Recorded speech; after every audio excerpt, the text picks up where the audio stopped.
Hey there, sports fans. It's Nathan, your host for another salty serving of youth baseball on the Salty Sports Podcast. Today, we're listening to part 2 of our interview with Kallem Hill.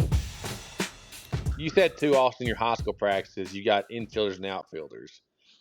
At 10, 11 years old, do you have infielders and outfielders, or are you teaching everybody how to be a shortstop or whatever? How to be, I guess your lefties aren't, but I guess it goes to a bigger question. Like, are we younger? Like, when do you switch, or what is the line between development and competition? Because you can't just say I'm going to develop players and your team never wins. If that's the case, you're not developing very well. And then secondly, like, if we're doing competitively, if we're not doing competitively and we're losing, kids aren't going to play. No one wants to get their butts kicked every weekend. You've got to see some improvement and some wins on the board. But where's the line between development and competition? Or is there one? All right, so let's go back to what you kind of originally asked there. Do you really have outfielders or infielders? And so, no, I think, in my opinion, no. Yeah, I agree. Unless you got a lefty, then obviously we know they're kind of limited where they're not playing they're high school shortstop. Yeah, they're not going to play shortstop. I mean, you've got to move them around when they're young, I think, a lot. Now, you can't just play musical chairs all the time. Yeah. You got to let a few kids that seem like they've settled into some places kind of hang out a little bit. But then again, I think you've got to also look in baseball, especially the older they get, the more versatile they are is the more valuable they're going to be, especially if they're looking for a spot on a field on a varsity team as a freshman in high school. The more positions a kid can play and be familiar with and how to execute plays, because the high school coach don't have time to sit there and break down to every kid the ins and outs of all the things surrounding that position. Not every kid. Now, look, they're going to take some that have maybe not played a lot of certain position, and they're going to take one or two and try to really shape them a little bit differently depending on what their skill set is. But the more opportunity, what I'm getting at, the more versatile a player is, the more opportunities they're going to have to get on a baseball field. Yeah.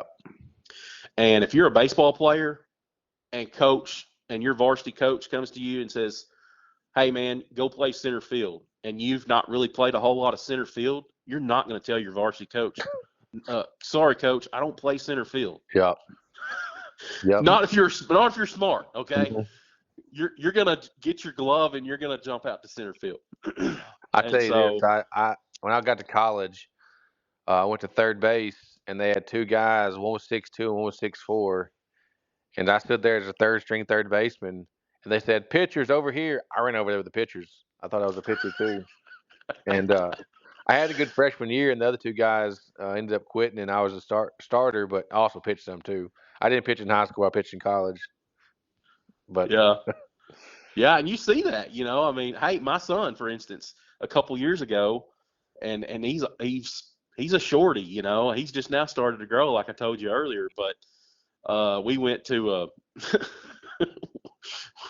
a little camp or whatever, and they were calling for, hey, all right, first baseman, come over here. And I noticed he didn't go, and he went to the outfield, and he's played a lot of first base. Yeah. I mean, now we got another kid that's a really phenomenal athlete that's played a lot more first base than him, and typically he's going to be there. But there's times when that kid had to pitch, you know.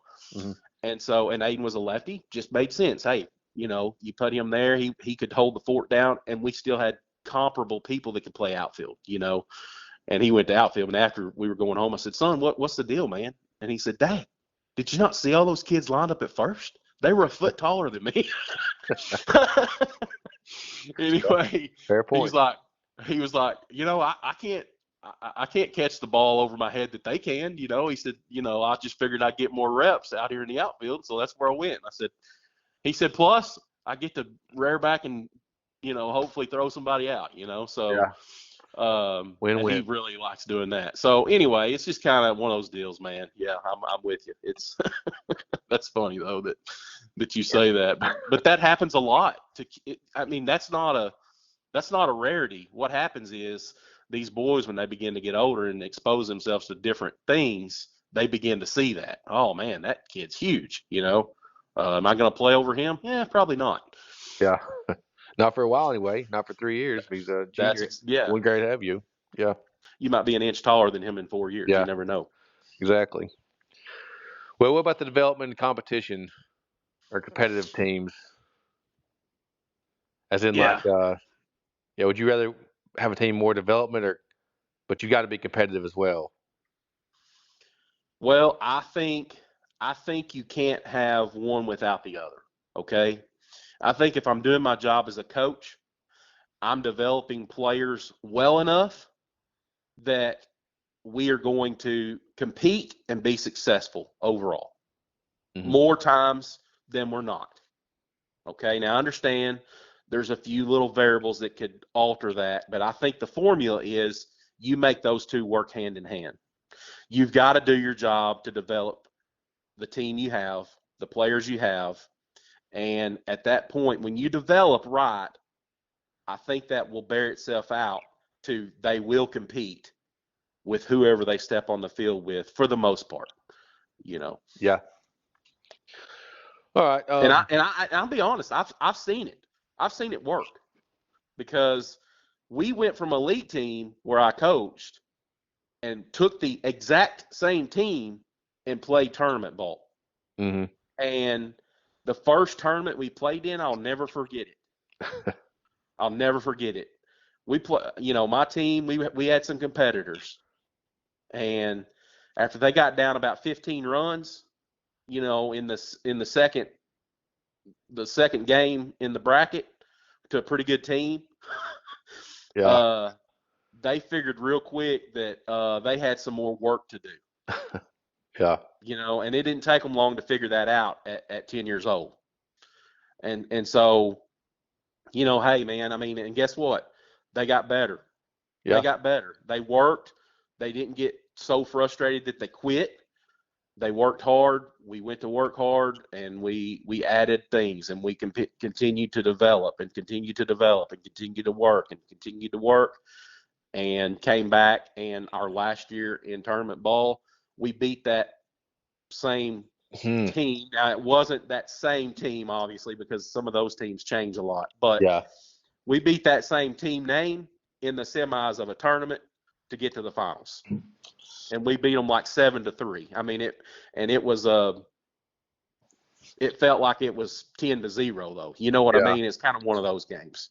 Yeah, I got you. Like sometimes you win 7-3 and you feel like it was tied the whole game. But anyway, and so it paid off.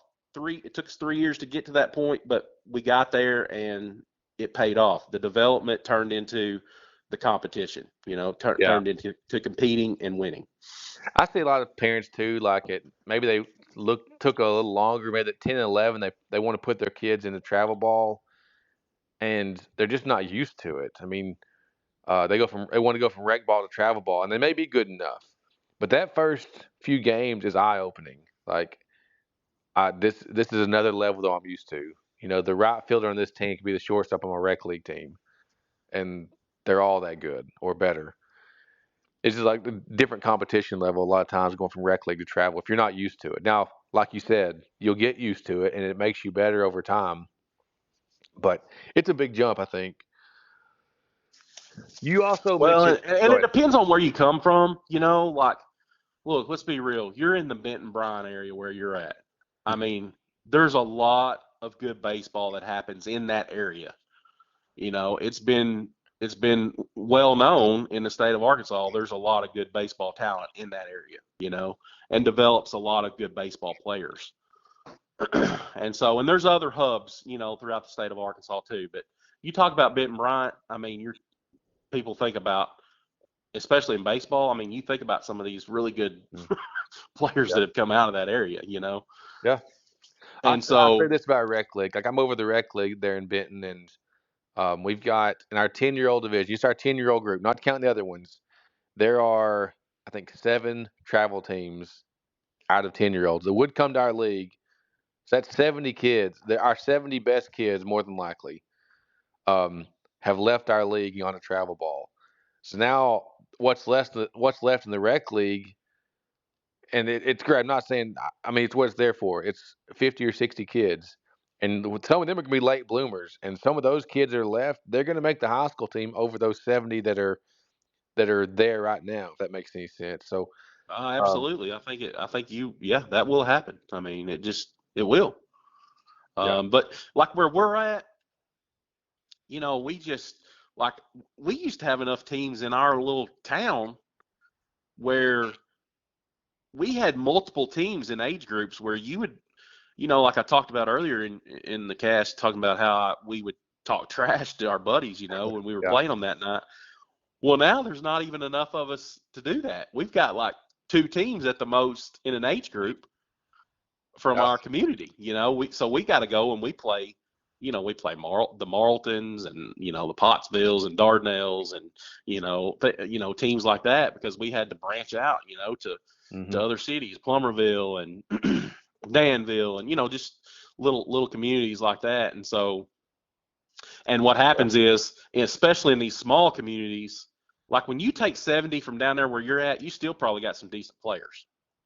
But when yeah, you take the the cream of the crop from little small towns, I mean, you've got some decent players, but you've taken that upper competitive kid, a lot of those out, unfortunately. hmm, And so what happens is it diminishes the competition. But you got to realize, you got to remember, what is rec league ball for? Okay, it's for a kid to have an opportunity to go play baseball for fun, yeah. And I think and everybody should be given that opportunity. yeah. You know, And I wish we could put rec league back to where it was when we grew up. But I mean, we'd have to change the world for that to happen. You can't put the genie back in the bottle at this point. We've released it, and now here's the devil we have.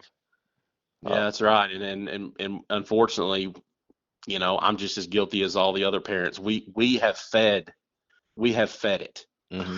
Yeah, and that's what we've done. And guess what? It's grown into this huge giant thing. yeah, And so, used to we had tournament ball whenever I was young, but you had to be pretty good to go play. yeah. That's fair. I mean, seriously, like I had one friend in particular that he played on a baseball team that was kind of what was considered a travel team, and he was a really good player. All the way through his senior year, he was a good baseball player. Yeah. And we had some also in our community that they went and played on like AAU basketball. They Hmm. were really good players, like really good players. Like me going and playing where they were playing, that would have not happened. I mean, Yeah. I'd have been a great statistician on his team, probably. You know what I mean? Yeah. The ball boy or whatever. I mean, Yeah. I wouldn't have had a chance to play at that level. But now, in all seriousness, if you've got the money to write the check for whatever you're with, anybody can pretty much play tournament ball now. So And like I agree. And there's some bad with that. It is watered down the rec league. But then again, I do like the fact that like we have 70 kids that want to play baseball. They're getting to play all they want. Like the opportunities are there.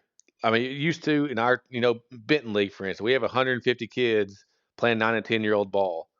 We would choose 12 of them to go play All Stars. That's 12 getting to play a lot. And that's 130 sitting at home going right back to video games, putting their glove and bat in the closet and wait until next season. So I really right. appreciate that we have a lot more kids getting involved, and the world we live in. Um, I'll be honest. I've been one of the ones pushing like, hey, let's get kids more involved in baseball. Um, I mean, if they, like I said, we have seven teams in our age group. Like they didn't come by accident. We do some things like Yeah. that were. My take is you have an adult in their life who's going to check in on them a lot more. Going to be with them a lot of weekends, and some kids don't have that. And anyway, so I agree with what you're saying. Don't get me wrong. I'm not against tournament ball. Okay. yeah, I'm not against it.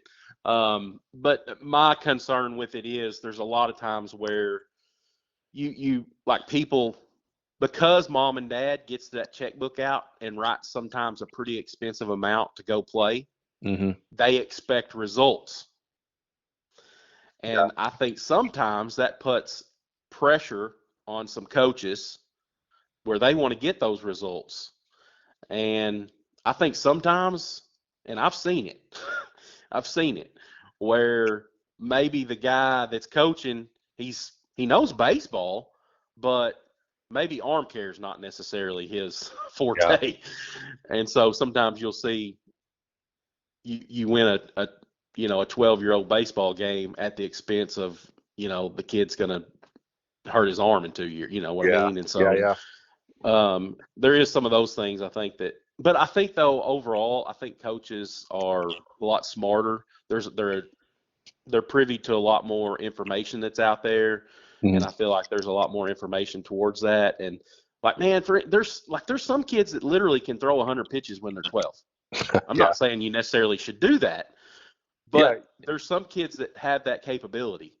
Yeah. In our first episode with Kyle Brown, we talked about that. But kids are all different. And I had a kid when I was 9. He was 9 years old. He could throw 250 pitches. Do you know why? He got there and lobbed the ball up there every time. Yeah, he probably threw 45 mile an hour. And it was really frustrating if we ever did that. And then someone got on Facebook and said, this coach should be thrown in jail throwing a kid that much. Man, like there's so many other variables going into these situations that you know nothing about. I'm not a big fan of calling everybody an idiot because I don't agree with you on the pitching things, like these pitching things that the pros can't get right. I mean, the Dodgers are well, I guess you could say they're the number one organization in sports right now, or in baseball right now. They had a full pitching staff on the injured list this year. Like they Yep. haven't got this crap figured out. So to tell me like this guy on Facebook had it figured out because he read one article, like the pros don't have this stuff figured out. They're throwing darts to the board hoping something sticks. And they've got the best technology possible. Yeah. They've got the best facilities possible. They've got nerds They've, that read all the studies. Like they've they've got got, it yeah, all. that's right. And they still can't keep their pitchers healthy. That's right. And so I do like back to what you said about extra games.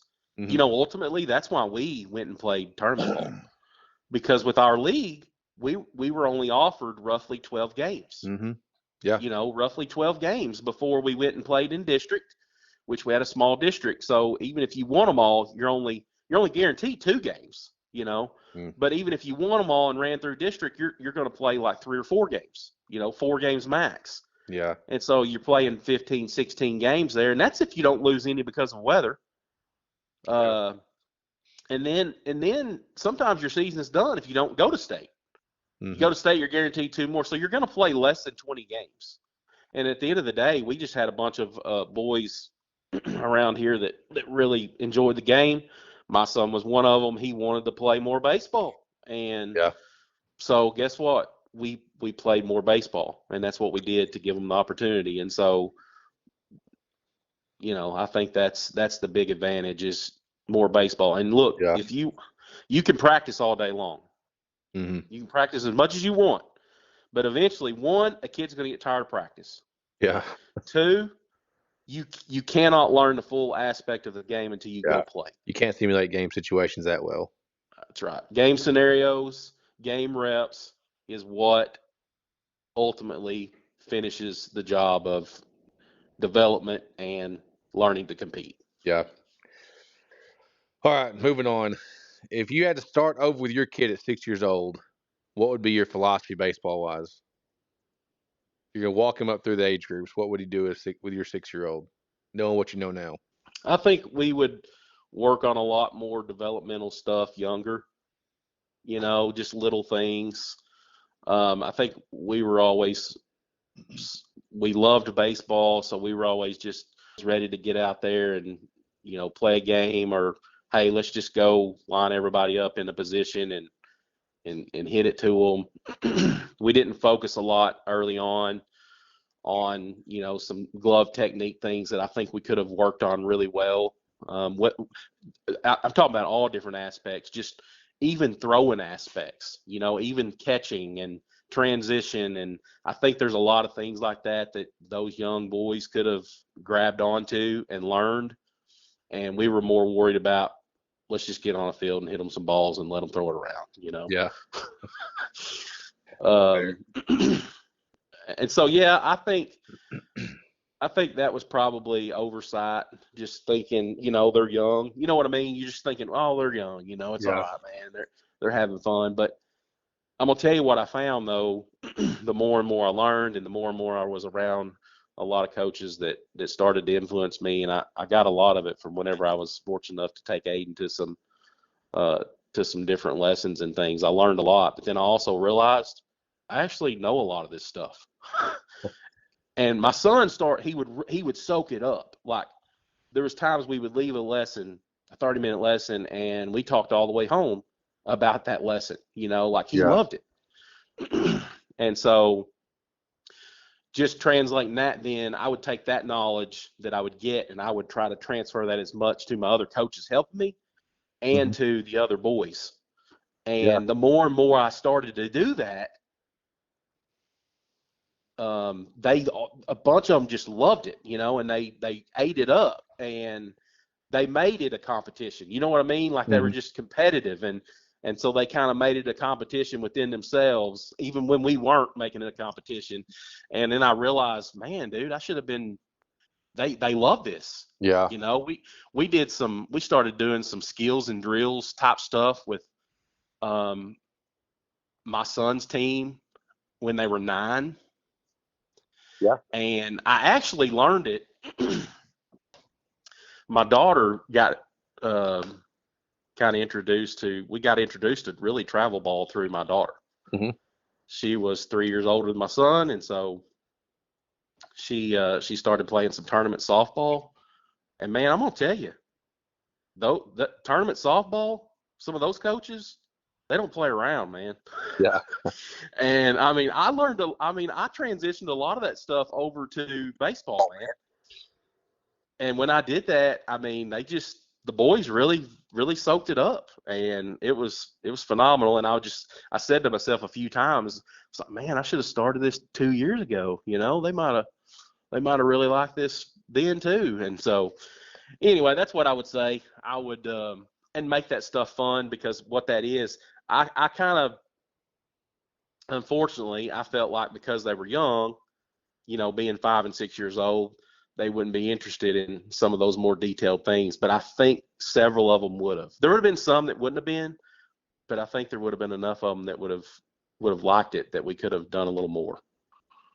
Yeah, I got you. Well, you guys mentioned softball. Like, how can tournaments improve? How would you improve tournaments if you were in charge? Well, I'll tell you,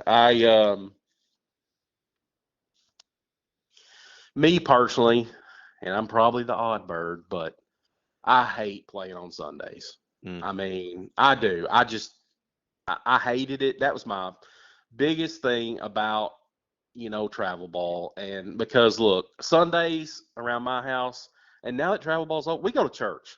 We went to church before. When we're not playing travel ball, we're going to church. You know, and it really disrupts, you know, the worship of my family with my local church. Yeah. And there's some coaches out there that are doing some devotional things on Sundays, and I appreciate that. But I'm sorry, that is not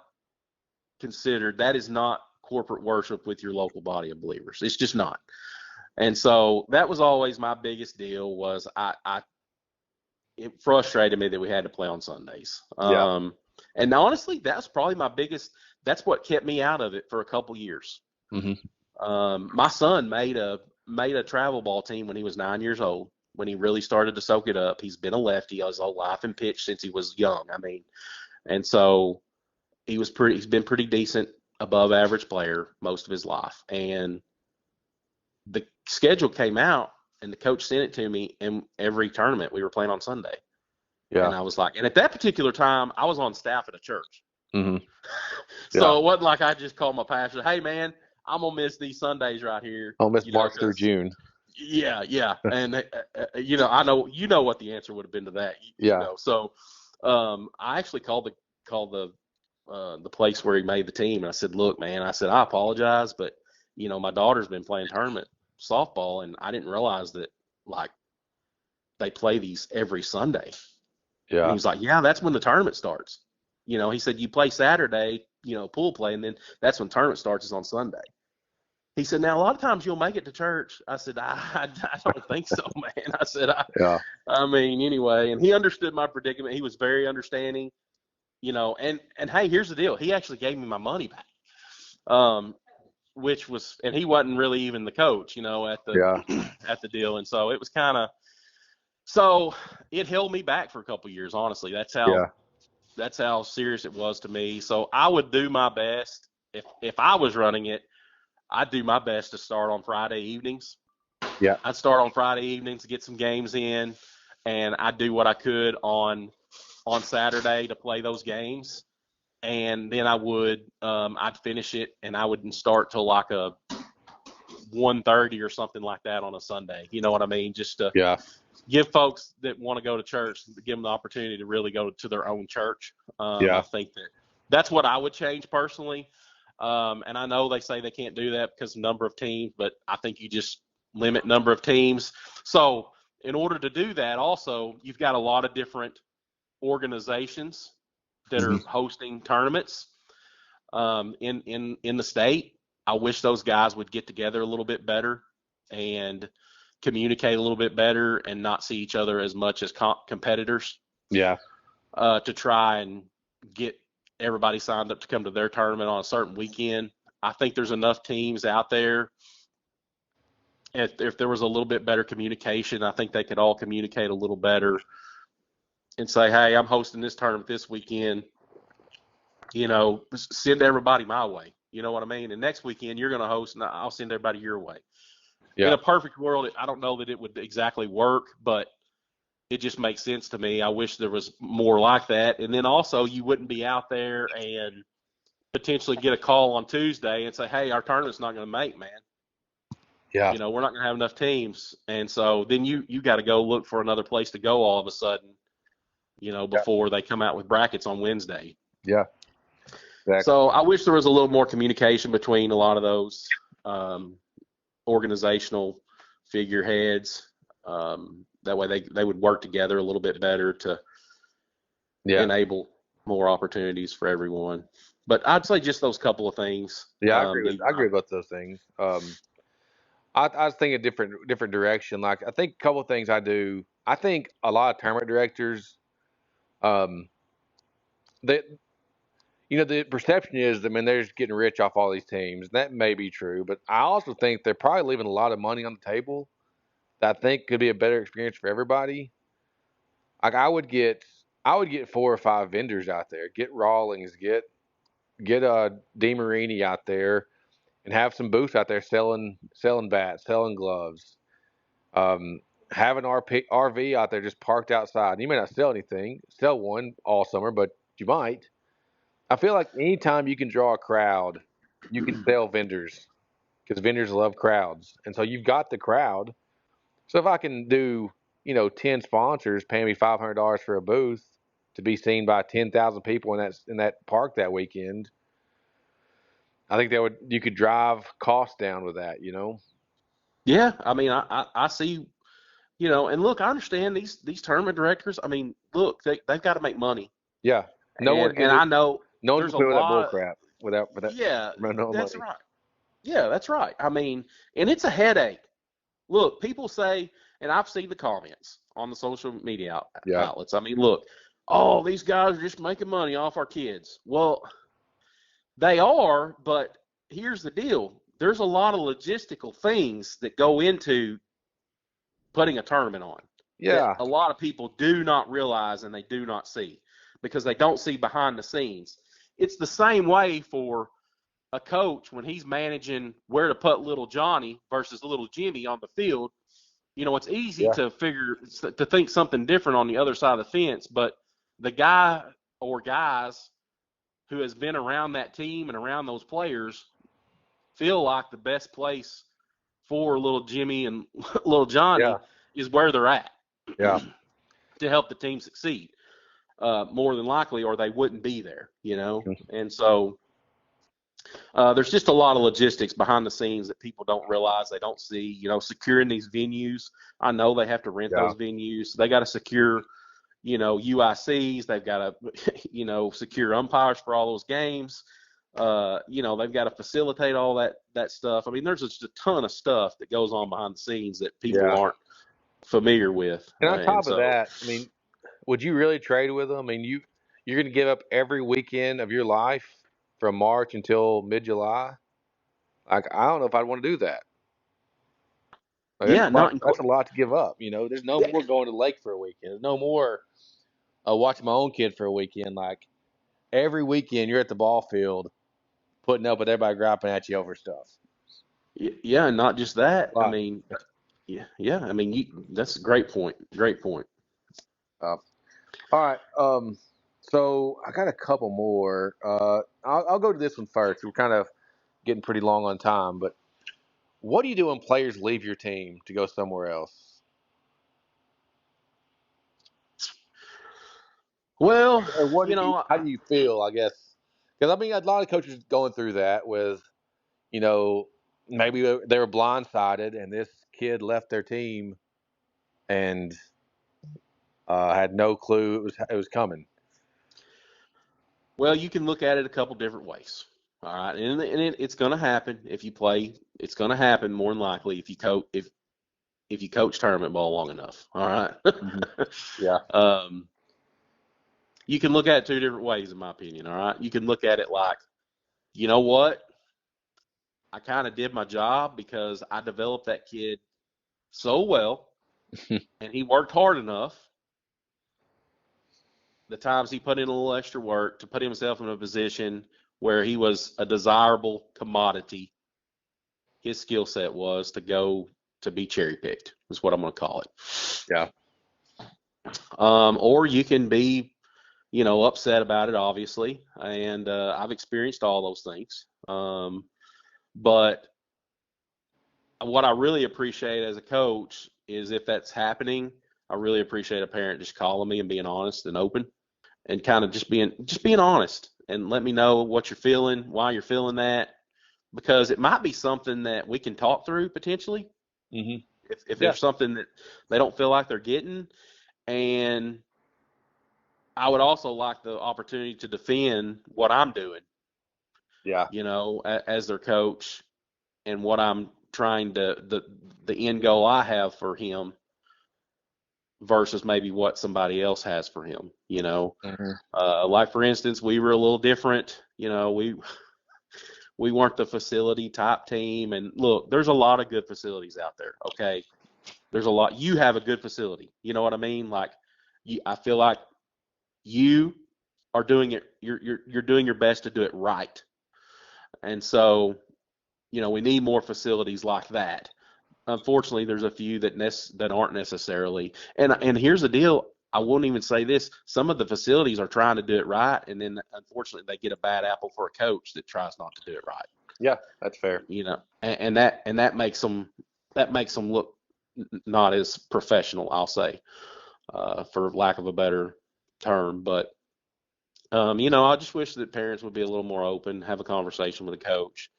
But you've got to handle it professional as a coach, and all you can do at the end of the day is, say, hey man, I'm appreciative for the time that I got with you. Tell the parents I'm appreciative for you trusting a lot of your time that the time you've given me with your son.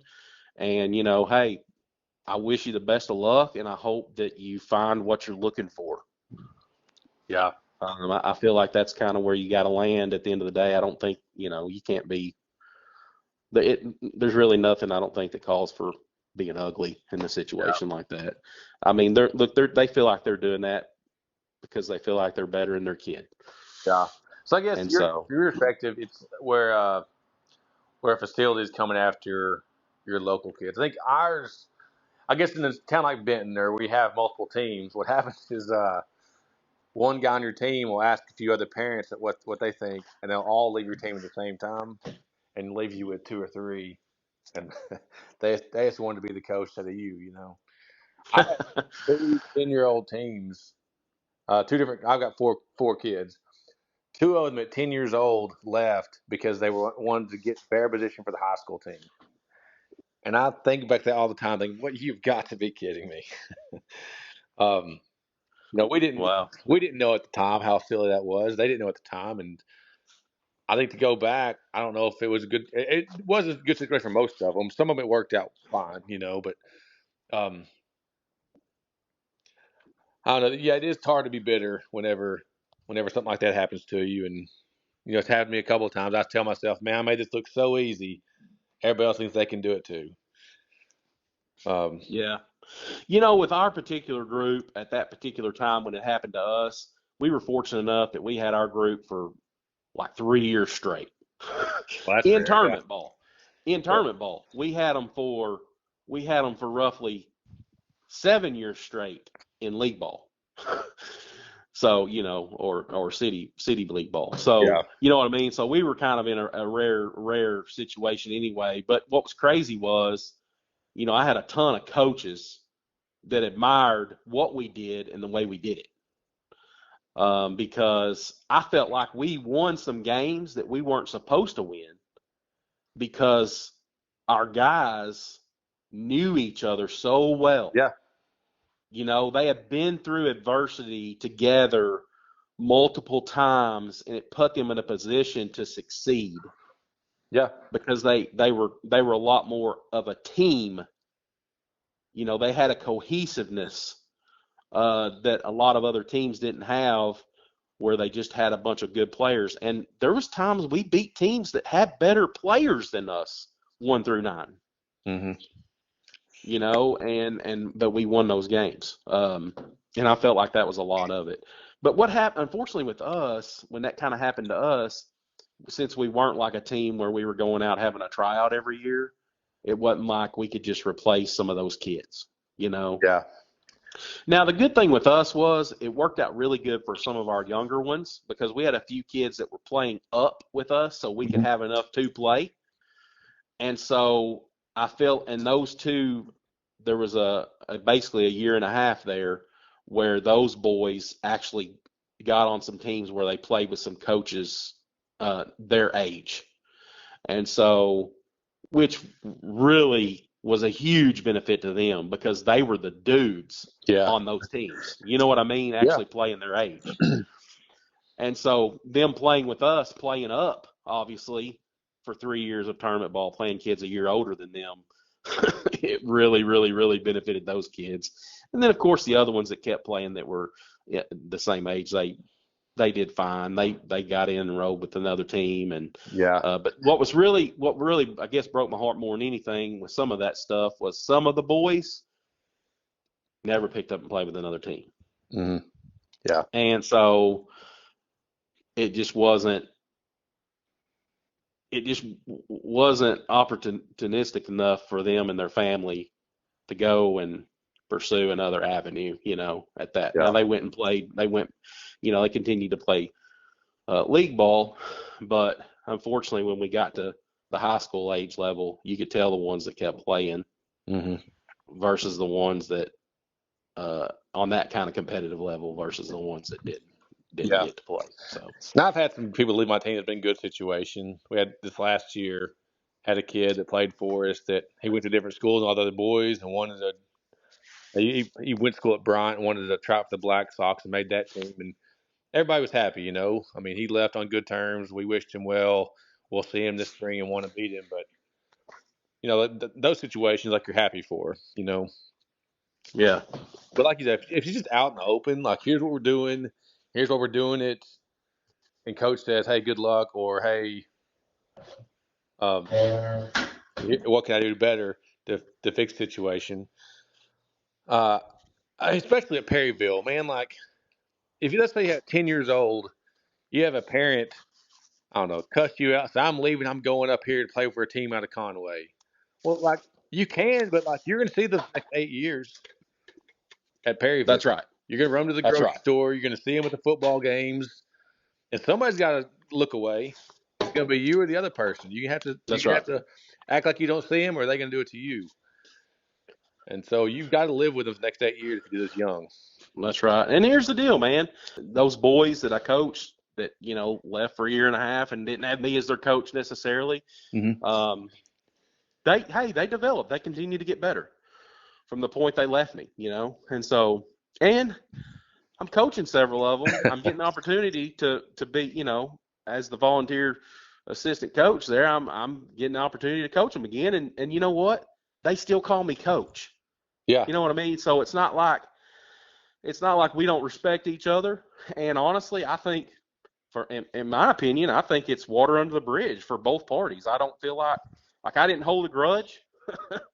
I mean, at that time, there were some things that it was a little frustrating, but I got over them and moved on, and they did too. And it wasn't like we departed on ugly terms or anything like that. And like I said, we have a respectful relationship now. Yeah. Coach and player. So well, that's a good one for parents to listen to here. Like, don't cuss out your coach and leave. He may end up coaching the high school team on you, and then you're gonna wish you hadn't. Yeah. Well, I tell you, when you get in the baseball world in Arkansas, especially, it's really a small world. You don't realize how small of a world it is. I mean, and until recently we've taken this same group. A lot of these boys that played for me and went to other teams, they started playing. They played Legion ball with me last year after high school ball. You know what I mean? And so I got them back. Playing with me on an American Legion team. And so and just picked right up where we left off, basically. You know what I mean? Yeah. So just don't ever burn bridges. Hey, all you do is be as cordial as you can, because you're exactly right. You never know when you're going to come back to a full circle again, and you're coaching the same kid, and you're interacting with the same parents. So yeah. Well, I think we covered a lot of things today. I appreciate the time, and I don't know, just good to have you. Good talk with you, Caleb. It's good to talk with you too, Nathan. It's always good to talk baseball with you, man. I appreciate the conversation. Appreciate everything I've even went to you for advice about certain things. We've talked about a lot of baseball things whenever we have conversations. And hey, you've helped some of my boys down there at your facility at Salty Sports, man. I mean, I sent several of my kids when we were going through some stuff. I mean, we sent them down there for catching lessons, Yeah. And so that was an hour drive for you guys too. Yeah, that's right. Yeah, our catchers class pretty legit, I think. We've got some really good kids. I think we've helped a lot. Yeah, I'd agree, and it'll continue. So, all right. Well, thanks a lot, Caleb. I appreciate you having you on. You bet, man. Anytime. Thanks for listening to the podcast. We'll be back next time, but until then, stay salty, friends.